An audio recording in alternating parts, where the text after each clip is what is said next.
On dit que dans la cuisine britannique, le terme pudding désigne un ensemble de desserts comme le flan, le riz au lait, mais sachez qu'il peut également désigner des mets salés. Aujourd'hui, notre pudding à nous sera sucré et accompagné de sirop d'érable. Alors, ce sirop est fabriqué à partir de la sève de l'érable, recueillie au début du printemps et bouillie pour l'obtention d'une concentration sucrée.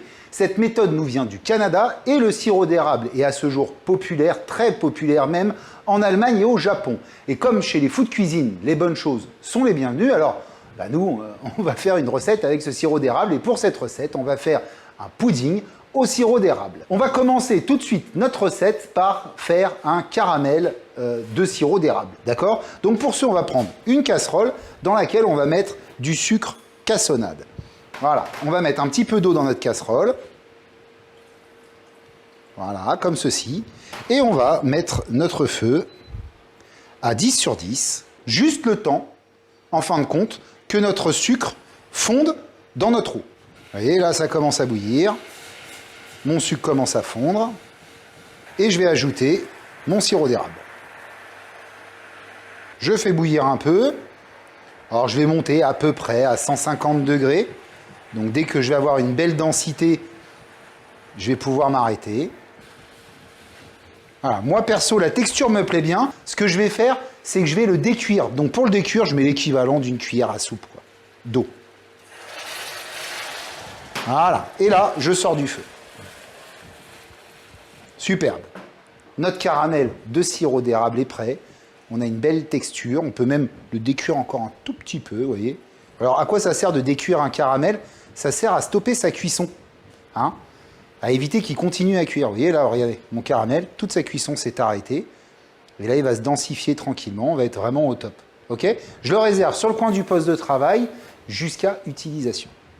Alors, ce caramel, on va pouvoir l'utiliser pour venir mettre une couche au fond de nos moules. Ça va nous faire un peu comme une tatin sur nos puddings. Dans l'idée, c'est ce que je recherche. Donc déjà, je vais graisser mes moules. Donc pour ce, je vais prendre du beurre, un beurre un peu pommade. Et je vais venir avec mon beurre badigeonner tout l'intérieur de mes moules, mettre sur les parois. Donc j'en mets un peu partout déjà pour commencer. Puis après, je vais venir bien l'étaler. Voilà. J'étale bien mon beurre dans mes moules, ce qui m'aidera plus tard à démouler correctement mes puddings.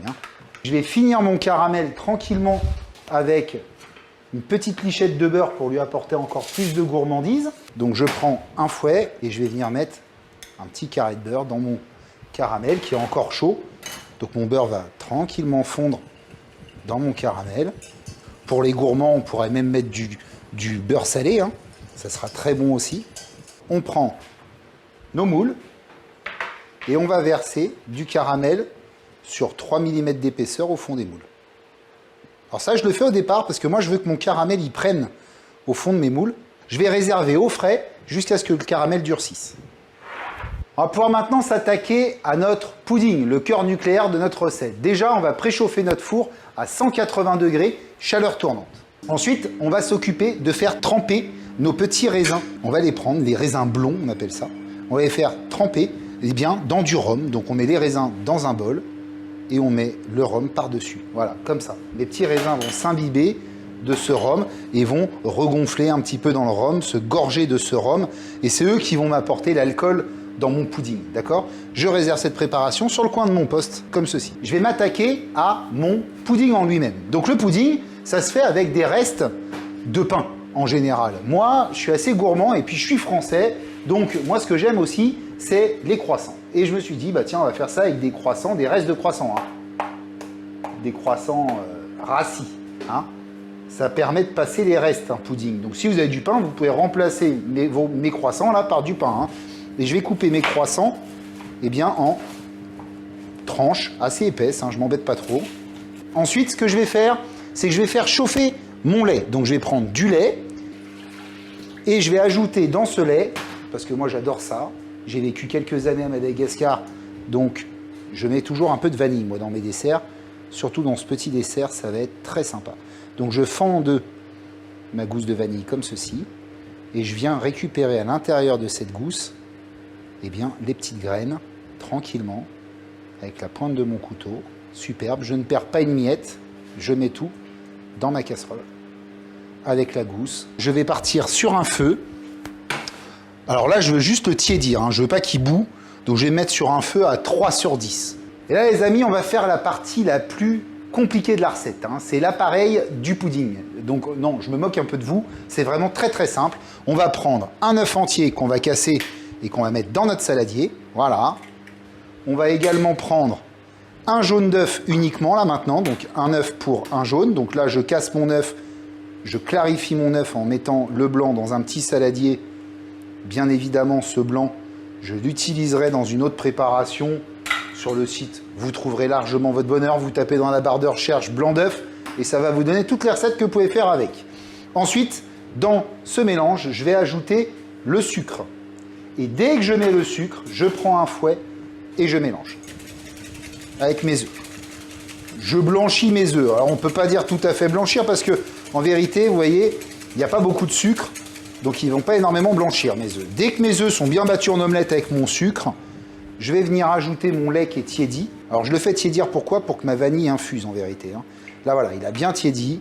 Et je vais ajouter tout mon lait dans mes œufs. Et attention, je ne mets pas avec par contre la gousse, hein. Et je mélange bien. Voilà, superbe. Donc là on récapitule, hein. On a nos œufs battus avec le sucre. J'ajoute le lait tiédi dans lequel j'ai mis la vanille. Voilà, là on est bien. Alors regardez bien, mon caramel, il a durci, hein. On va dans notre saladier venir mettre tous les croissants. Les miettes aussi, hein, on met tout. Voilà. Donc là, vous vous dites, c'est un peu bizarre sa recette au chef. Vous inquiétez pas, tout va bien se passer. On va mélanger tous nos croissants dans notre préparation. On va récupérer nos petits raisins qu'on va venir mettre dedans. Alors moi, je ne mets pas la rhum avec. On peut le rajouter si vous voulez. Alors on va mettre une petite goutte pour vous faire plaisir. Il y en a certains qui mettront tout le rhum dedans. Si on veut que les enfants en mangent et ne soient pas trop écœurés, on ne mettra pas tout. Là, vous faites vraiment à votre convenance. Et ensuite, eh bien, c'est très simple. On prend nos moules et on vient mettre équitablement, on répartit le mélange croissant dans les moules. Alors vous pouvez le faire dans un grand moule à gâteau, hein, cette préparation, ça marche aussi, hein. Et je répartis équitablement. J'essaye de prendre aussi les raisins, hein, dans le fond, souvent ils ont tendance à tomber, hein. Là, on est bien. Et on va venir, avec notre pochon, remettre un petit peu d'appareil dans chaque gâteau. Mes puddings sont prêts à partir en cuisson. Alors, un bon pudding, pour moi, c'est quoi? C'est moelleux à l'intérieur et croustillant à l'extérieur. Donc, vous allez devoir cuire vos puddings pendant au moins 30 minutes au four. 20 à 30 minutes. Ça peut dépendre de votre four, de la taille de vos moules, mais il faut que votre gâteau gonfle, d'accord? Et en même temps qu'il soit bien croustillant à l'extérieur et fondant à cœur. Et après, on aura le caramel qui fondra dessus tranquillement. On est parti pour 30 minutes à 180 degrés, chaleur tournante. C'est parti. Mes petits puddings sont cuits. Alors regardez, je vous ai dit, hein, croustillant au-dessus. Et à l'intérieur, on sent que c'est fondant, hein, d'accord? Ça, c'est l'objectif. N'hésitez pas à bien les colorer, hein, n'ayez pas peur là-dessus. Je vais les mettre de côté, comme ceci.